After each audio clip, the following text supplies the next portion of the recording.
Friends, welcome to my channel.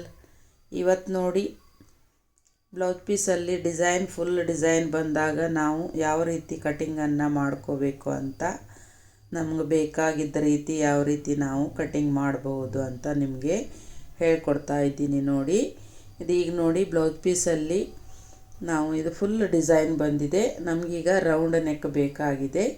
ಇದರಲ್ಲಿ round ನೆಕ್ಕನ್ನು ನಾವು ಯಾವ ರೀತಿ ಕಟಿಂಗ್ ಮಾಡ್ಬೋದು, ಆಮೇಲೆ ಬ್ಯಾಕ್ ಪಾರ್ಟ್ ಎಲ್ಲ ಹೇಗೆ ಸ್ಟಿಚಿಂಗ್ ಮಾಡೋದು ಅಂತ ನಿಮಗೆ ಈ ವಿಡಿಯೋದಲ್ಲಿ ಸರಿಯಾಗಿ ಹೇಳ್ಕೊಡ್ತಾ ಇದ್ದೀನಿ. ನೋಡಿ, ಈಗ ನೋಡಿ ಲೈನಿಂಗನ್ನು ನಾನು ರೌಂಡ್ ಕೊಳ್ಳು, ಡೀಪ್ ಕೊಳ್ಳು ಇಟ್ಟು ನಾನು ಕಟಿಂಗ್ ಮಾಡಿ ಇಟ್ಕೊಂಡಿದ್ದೀನಿ. ಈಗ ಇದನ್ನು ಮೇನ್ ಪೀಸಲ್ಲಿ ನಾನು ನೆಕ್ಕನ್ನು ಕಟಿಂಗ್ ಮಾಡಿಲ್ಲ, ಆಮೇಲೆ ಲೈನಿಂಗಲ್ಲಷ್ಟೇ ಕಟಿಂಗ್ ಮಾಡ್ಕೊಂಡಿದ್ದೀನಿ. ಇದನ್ನು ಈಗ ಸರಿಯಾಗಿ ಜೋಡಿಸಿ ಎರಡನ್ನು ಕೂಡಿಸ್ಕೊಂಡು ಯಾವ ರೀತಿ ಸ್ಟಿಚ್ಚಿಂಗನ್ನು ಹಾಕೋದು ಅಂತ ನೋಡಿ. ಎರಡು ಬಟ್ಟೆನ ನಾವು ಸರಿಯಾಗಿ ಇಟ್ಕೊಂಡು ಸ್ಟಿಚ್ಚನ್ನು ಮಾಡ್ಕೋಬೇಕು. ಮೊದಲಿಗೆ ನಾವು ಬ್ಯಾಕ್ ಪಾರ್ಟು ಬೆನ್ನಿಗೆ ಕರೆಕ್ಟಾಗಿ ಹಿಡ್ಕೊಂಡು ನಾವು ಸ್ಟಿಚ್ಚನ್ನು ಮಾಡ್ಕೋಬೇಕಾಗತ್ತೆ. ಇದರಲ್ಲಿ ಡಿಸೈನ್ ಇದೆ, ಆ ಡಿಸೈನ್ ಲಾಸ್ಟ್ ಡಿಸೈನ್ ಎಲ್ಲಿರುತ್ತೋ ಅಲ್ಲಿಗೆ ನಾವು ಸ್ಟಿಚ್ಚನ್ನು ಹಾಕ್ಕೋಬೇಕು. ನೋಡಿ, ಈ ರೀತಿ ನಾವು ಸ್ಟಿಚ್ಚನ್ನು ಹಾಕ್ಕೋಬೇಕಾಗತ್ತೆ. ಎರಡನ್ನು ಕೂಡಿಸ್ಕೊಂಡು ಇದರಲ್ಲಿ ನಾವು ಬೋಟ್ ನೆಕ್ಕಾದರೂ ಹೊಲಿಬಹುದಿತ್ತು. ಮುಂದೆ ತಗೊಂಡು ಮುಂದಿನ ಭಾಗಕ್ಕೆ ತಗೊಂಡು ನಾವು ಇದು ಬೋಟ್ ನೆಕ್ಕು ಹೊಲಿದ್ರೆ ತುಂಬ ಚೆನ್ನಾಗಿ ಬರ್ತಿತ್ತು. ಆದರೆ ಅವರು ವಯಸ್ಸಾದವರು, ಅವರಿಗೆ ರೌಂಡ್ ನೆಕ್ ಬೇಕಂತ ಹೇಳಿದರು. ಇದರಲ್ಲಿ ನಾನು ರೌಂಡ್ ನೆಕ್ಕನ್ನು ಈ ರೀತಿಯಾಗಿ ನಾನು ಕಟ್ ಮಾಡಿ ಸ್ಟಿಚ್ ಮಾಡಿದ್ದೀನಿ. ನೋಡ್ಕೊಳ್ಳಿ, ಎಲ್ಲ ಥರ ವೆರೈಟಿ ಬ್ಲೌಸ್ ಪೀಸ್ಗಳು ನಮ್ಮಲ್ಲಿ ಸ್ಟಿಚ್ ಮಾಡೋದಕ್ಕೆ ಬರುತ್ತವೆ. ಆವಾಗ ನಾವು ತಲೆಯೆಲ್ಲ ಉಪಯೋಗಿಸ್ಕೊಂಡು ನಾವು ಸ್ಟಿಚ್ ಮಾಡಿಕೊಟ್ರೆ ಅವರಿಗೂ ಒಂದು ಖುಷಿ ಆಗುತ್ತೆ, ನಮಗೂ ನಾವು ಚೆನ್ನಾಗಿ ಹೊಲಿದಿದ್ದೀವಿ ಅಂತ ಹೇಳಿ ನಮಗೂ ಒಂದು ಖುಷಿ ಇರುತ್ತೆ. ನೋಡಿ, ಈಗ ಇದನ್ನು ಪೂರ್ತಿಯಾಗಿ ನಾನು ಒಂದು ರೌಂಡು ಸ್ಟಿಚ್ ಹಾಕೋತೀನಿ. ನೋಡಿ,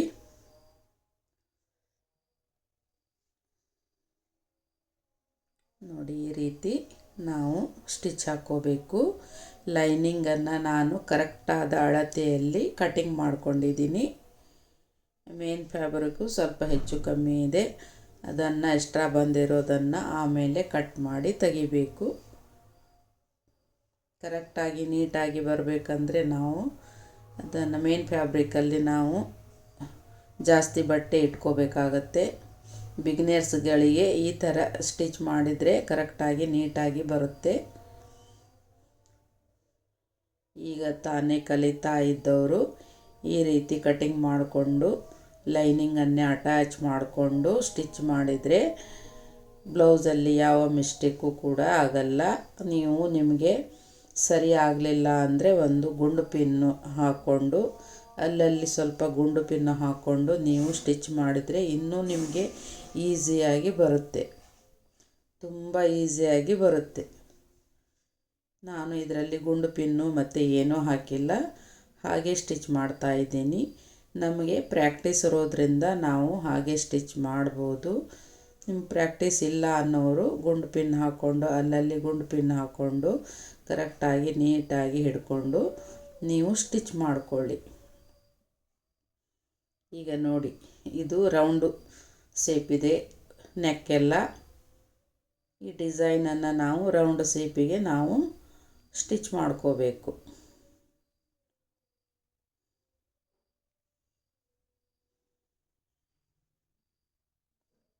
ನಾವು ಟೇಲರಿಂಗಲ್ಲಿ ಎಲ್ಲ ಥರ ಬಟ್ಟೆಗಳನ್ನು ಸ್ಟಿಚ್ ಮಾಡೋದಕ್ಕೆ ಕಲಿಬೇಕು. ನಾವು ಒಂದೇ ಥರ ಸಾದಾ ಬ್ಲೌಸ್ ಅಷ್ಟೇ ನಾವು ಸ್ಟಿಚ್ ಮಾಡ್ತೀವಿ ಅಂದರೆ ಕಸ್ಟಮರು ಬರಲ್ಲ. ಎಲ್ಲ ರೀತಿ ಡಿಸೈನ್ಗಳು, ಎಲ್ಲ ರೀತಿ ಬಟ್ಟೆಗಳು ಸ್ಟಿಚ್ ಮಾಡಿದರೆ ಮಾತ್ರ ಕಸ್ಟಮರು ನಮ್ಮ ಹತ್ರ ಬರ್ತಾರೆ. ಬರೀ ಒಂದೇ ಬ್ಲೌಸ್ ಹೊಲಿದ್ರೆ ಯಾರೂ ಬರಲ್ಲ. ಎಲ್ಲ ರೀತಿಯಿಂದಲೂ ನಾವು ಕಲಿಬೇಕಾಗತ್ತೆ. ನಿಮಗೆ ಬರೋದಿಲ್ಲ ಅಂದರೂ ಕೂಡ ನಾವು ಯೂಟ್ಯೂಬಲ್ಲಿ ಸಾಕಷ್ಟು ವಿಡಿಯೋಗಳಿದೆ, ಅದನ್ನು ನೋಡಿಕೊಂಡು ಆರಾಮಾಗಿ ಕಲಿಬೋದು. ಈಗ ನೋಡಿ ಈ ರೀತಿ ಸುತ್ತಲೂ ನಾನು ಒಂದು ರೌಂಡು ಸ್ಟಿಚ್ ಹಾಕೋತಾ ಇದ್ದೀನಿ. ಕರೆಕ್ಟಾಗಿ ಜೋಡಿಸ್ಕೊಂಡು ಲೈನಿಂಗ್ ಅಳತೆಗೆ ಕರೆಕ್ಟಾಗಿ ಸ್ಟಿಚ್ ಹಾಕೋತಾ ಇದ್ದೀನಿ ನೋಡಿ. ಈ ರೀತಿ ಸ್ಟಿಚ್ ಮಾಡೋದ್ರಿಂದ ತುಂಬ ಈಸಿಯಾಗಿ ನಾವು ಸ್ಟಿಚ್ ಮಾಡಬಹುದು. ಬಿಗಿನರ್ಸ್ ಕೂಡ ಆರಾಮಾಗಿ ಸ್ಟಿಚ್ ಮಾಡ್ಬೋದು. ಯಾವುದೇ ತೊಂದರೆ ಆಗೋದಿಲ್ಲ ಇದರಿಂದ. ಈ ರೀತಿ ಸ್ಟಿಚ್ ಮಾಡೋದ್ರಿಂದ ಕರೆಕ್ಟಾಗಿ ಬರುತ್ತೆ. ಆಮೇಲೆ ಎಕ್ಸ್ಟ್ರಾ ಬಟ್ಟೆ ಏನಿರುತ್ತೋ ಅದನ್ನೆಲ್ಲ ನಾವು ಕಟ್ ಮಾಡಿ ತೆಗಿಬೇಕಾಗತ್ತೆ. ನೋಡಿ ಎಲ್ಲನೂ ಸ್ಟಿಚ್ ಆಯಿತು. ಈಗ ಎಕ್ಸ್ಟ್ರಾ ಬಂದಿರೋ ಬಟ್ಟೆನ ಕಟ್ ಮಾಡಿ ತೆಗಿಬೇಕು. ಈಗ ನೋಡಿ ಇದರಲ್ಲಿ ಇಷ್ಟೆಲ್ಲ ಡಿಸೈನ್ ಇದೆ. ಬೋಟ್ ನೆಕ್ಕು ಹೊಲಿಬಹುದಿತ್ತು ಇದರಲ್ಲಿ, ಮತ್ತು ಬೇರೆ ಬೇರೆ ಡಿಸೈನ್ ಮಾಡಿಕೊಂಡು ಹೊಲಿಬಹುದಿತ್ತು. ಆದರೆ ಅವರಿಗೆ ರೌಂಡ್ ನೆಕ್ ಬೇಕನ್ನೋದ್ರಿಂದ ನಾನು ಈ ಥರ ಸ್ಟಿಚ್ ಮಾಡ್ತಾ ಇದ್ದೀನಿ ನೋಡಿ.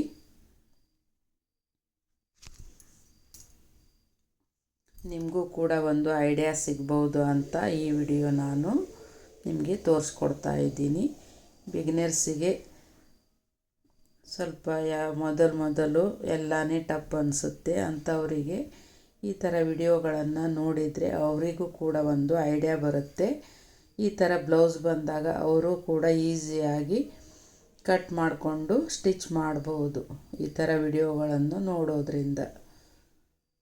ನೋಡಿ ಈಗ ಎಕ್ಸ್ಟ್ರಾ ಬಟ್ಟೆಗಳನ್ನೆಲ್ಲನೂ ನಾನು ಕಟ್ ಮಾಡ್ತಾ ಇದ್ದೀನಿ.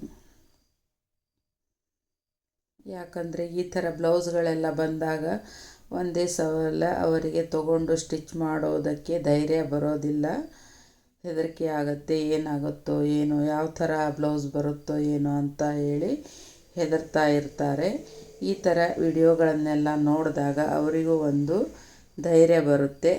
ನಾವು ಈಸಿಯಾಗಿ ಸ್ಟಿಚ್ ಮಾಡ್ಬೋದು ಅನ್ನೋದು ಅವರಿಗೂ ಗೊತ್ತಾಗತ್ತೆ. ನಾವು ಡಿಸೈನ್ ಬ್ಲೌಸ್ ಇದ್ದಾಗ ಯಾವ ರೀತಿ ಕಟಿಂಗ್ ಮಾಡಿ ಸ್ಟಿಚ್ ಮಾಡೋದು ಅಂತ ಐಡಿಯಾ ಕೂಡ ಅವರಿಗೆ ಸಿಗುತ್ತೆ. ಈ ರೀತಿ ವಿಡಿಯೋಗಳನ್ನು ಹೆಚ್ಚಾಗಿ ನೀವು ನೋಡಿ ಕಟ್ ಮಾಡಿ ಬಟ್ಟೆಗಳನ್ನು ಸ್ಟಿಚ್ ಮಾಡಿ ನೋಡಿ ಆರಾಮಾಗಿ ನೀವು ಕಲಿಬಹುದು. ಯಾವುದೇ ಟಫ್ ಆಗೋದಿಲ್ಲ, ಏನಿಲ್ಲ, ಆರಾಮಾಗಿ ಕಲಿಬಹುದು.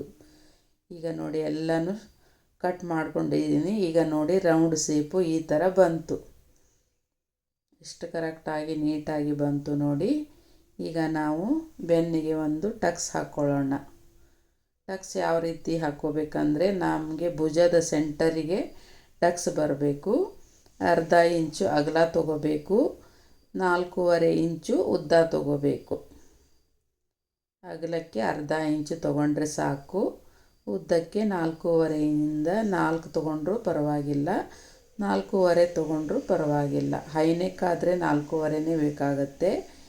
ಈ ರೌಂಡ್ ಕೊಳ್ಳಾದರೆ 4 ತೊಗೊಂಡ್ರೂ ಪರವಾಗಿಲ್ಲ. ಹೈನೆಕ್ ನೆಕ್ಕಿಗೆ ಸ್ವಲ್ಪ ಉದ್ದ ಟಕ್ಸ್ ಇಡಬೇಕಾಗತ್ತೆ.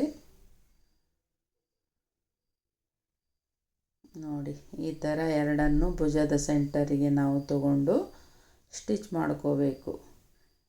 ಕೆಲವರು ಮಾರ್ಕ್ ಹಾಕ್ಕೊಂಡೇ ಮಾಡ್ತಾರೆ. ಬಿಗಿನರ್ಸ್ ಆದರೆ ಮಾರ್ಕ್ ಹಾಕ್ಕೊಂಡೇ ಮಾಡಿ, ಯಾಕಂದರೆ ಮೊದಲಿಗೆ ಅವರಿಗೆ ಅಷ್ಟು ಗೊತ್ತಾಗಲ್ಲ. ಆಮೇಲೆ ಪ್ರಾಕ್ಟೀಸ್ ಆಗ್ತಾ ಮಾರ್ಕ್ ಹಾಕುವ ಅವಶ್ಯಕತೆ ಇರಲ್ಲ. ನಾವು ಭುಜದ ಸೆಂಟರ್ಗೆ ತಗೊಂಡು ಸ್ಟಿಚ್ ಮಾಡ್ಬೋದು. ಈಗ ನೋಡಿ ನಾನು ಬೆನ್ನು ಪಟ್ಟಿನ ರೆಡಿ ಮಾಡಿ ಇಟ್ಕೊಂಡಿದ್ದೀನಿ. 1.5 ಇಂಚ್ ಅಗಲ ಕಟ್ ಮಾಡಿ ಇಟ್ಕೊಂಡು ಆಮೇಲೆ ಫೋಲ್ಡ್ ಮಾಡಿ ಸ್ಟಿಚ್ ಮಾಡಿ ಇಟ್ಕೊಂಡಿದ್ದೀನಿ. ಈಗ ಅದನ್ನು ಬ್ಯಾಕ್ ಪಾರ್ಟಿಗೆ ನಾನು ಜೋಡಿಸ್ತಾ ಇದ್ದೀನಿ. ನೋಡಿ ಈ ರೀತಿ ಟಕ್ಸ್ ಎಲ್ಲಿ ಬರುತ್ತೋ ಅಲ್ಲಿಗೆ ಒಂದು ಸಣ್ಣ ನೀರಿಗೆನ ಇಡಬೇಕಾಗತ್ತೆ. ನೋಡಿ ಆ ರೀತಿ, ಯಾಕಂದರೆ ಟಕ್ಸ್ ಹಿಡ್ದಿರ್ತೀವಿ, ಆಮೇಲೆ ಬಟ್ಟೆ ನಾವು ಪಟ್ಟಿ ಕೊಡ್ತೀವಲ್ಲ ಆ ಬಟ್ಟೆ ಚಿಕ್ಕದಾಗತ್ತೆ ಇದರಲ್ಲಿ. ಹೀಗಾಗಿ ನಾವು ಒಂದು ನೀರಿಗೆಯನ್ನು ಸಣ್ಣದಾಗಿ ಒಂದು ನೀರಿಗೆಯನ್ನು ಇಡಬೇಕಾಗತ್ತೆ. ಆವಾಗ ಕರೆಕ್ಟಾಗಿ ಬರುತ್ತೆ. ಫಿನಿಶಿಂಗು ತುಂಬ ಚೆನ್ನಾಗಿ ಬರುತ್ತೆ ಈ ರೀತಿ ಸ್ಟಿಚ್ ಮಾಡೋದ್ರಿಂದ. ಕೆಲವರು ಏನು ಮಾಡ್ತಾರೆ, ಬ್ಯಾಕ್ ಪಾರ್ಟಿಗೆ ಪಟ್ಟಿನೇ ಕೊಡಲ್ಲ. ಆವಾಗ ಬೆನ್ನಿಗೆ ಕರೆಕ್ಟಾಗಿ ಬ್ಲೌಸ್ಗಳು ಅಷ್ಟು ಚೆನ್ನಾಗಿ ನೀಟಾಗಿ ಕೊಡೋದಿಲ್ಲ. ಒಬ್ಬೊಬ್ಬರಿಗೆ ಹೀಗೆ ಎದ್ದು ನಿಲ್ಲೋ ಚಾನ್ಸಸ್ಸು ತುಂಬ ಇರುತ್ತೆ ಹಾಗೆ ನಾವು ಪಟ್ಟಿ ಕೊಡದೆ ಸ್ಟಿಚ್ ಮಾಡಿದಾಗ. ಪಟ್ಟಿ ಕೊಟ್ಟು ಸ್ಟಿಚ್ ಮಾಡಿದರೆ ಕರೆಕ್ಟಾಗಿ ಬೆನ್ನಲ್ಲಿ ಕರೆಕ್ಟಾಗಿ ಬ್ಲೌಸ್ಗಳು ತುಂಬ ಚೆನ್ನಾಗಿ ಕೊಡುತ್ತವೆ. ನೋಡಿ, ಈ ರೀತಿ ನಾವು ಸ್ಟಿಚ್ ಮಾಡ್ಕೋಬೇಕು. ನಿಮಗೆ ಒಂದು ಐಡಿಯಾ ಬಂದಿದೆ ಅಂತ ತಿಳ್ಕೊಂಡಿದ್ದೀನಿ ನಾನು. ಈ ವಿಡಿಯೋ ನಿಮಗೆ ಹೇಗೆ ಅನ್ನಿಸ್ತು ಕಮೆಂಟ್ ಮಾಡಿ ನಿಮ್ಮ ಅನಿಸಿಕೆ ಅಭಿಪ್ರಾಯವನ್ನು ತಿಳಿಸ್ತಾ ಇರಿ. ಮತ್ತೆ ಸಿಗೋಣ ಮುಂದಿನ ವಿಡಿಯೋದೊಂದಿಗೆ.